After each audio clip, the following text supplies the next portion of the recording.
When poet Richard Blanco was chosen to write and recite a poem at President Obama's second inaugural, he turned to his home and community in Bethel, Maine for inspiration. The poem, One Today, may not mention Maine, but it is clear that living here helped Cuban-born Blanco define what it means to be an American. News 13's Kim Block sat down with Blanco at his home in Bethel, only on 13.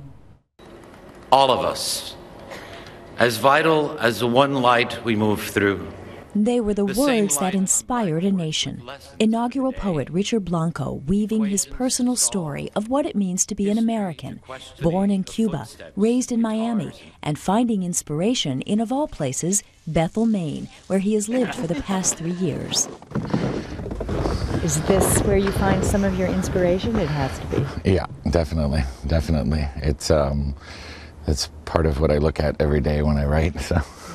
It is also where he practiced reading his inaugural poem outdoors to an audience of one.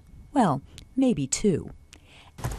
An engineer with a master's degree in poetry, Blanco never imagined he would one day get a call to deliver an inaugural poem. It's one of the questions that I keep getting asked is, how did you get selected? And then, did you ever meet the president before? I'm like, no, I just get a phone call. Like, I have no idea. A phone call on December 12th, giving him just 3 weeks and ultimately 3 minutes to inspire a nation. At the same time, I'm kind of glad that they didn't tell me 6 months ago.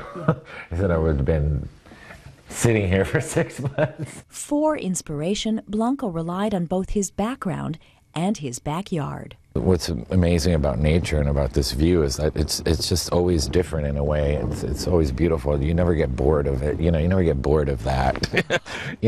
Every day it's a little bit different. It's either cloudy or misty or bright blue like today.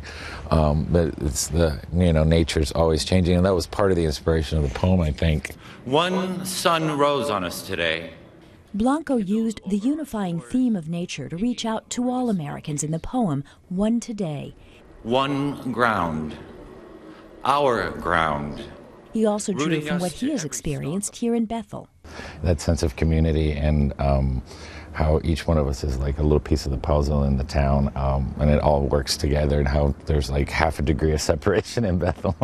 And it's just this incredible sense of community, which I think is what I wanted to do in the poem as well, that on a larger scale, that sense of how we all it takes all of us to make something work. Thank the work of our hands.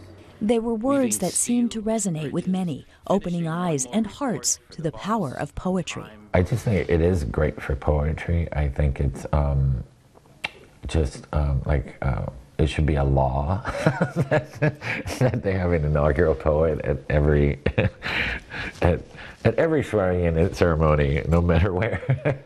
Whether it was lending him a room and a landline for interviews at the Bethel Inn, or the snowman in his yard to whom he first read the poem, Blanco says his community in Maine has shown him what America is really all about.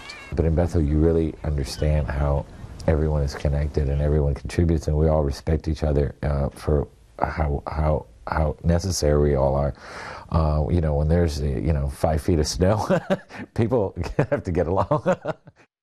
They sure do. Yes, they do. That is News 13's Kim Block reporting, of course, and Blanco says if he can achieve anything as a poet, he wants it to be that the everyday people that he writes about actually read his poems. The 3 inaugural poems Blanco submitted to the White House will actually be published in a commemorative book soon. And I'm sure it'll be a bestseller or sell very well, and you'll get a chance to hear Blanco read his inaugural poem for yourself. It's coming up at Merrill Auditorium in Portland Tuesday, February 26th.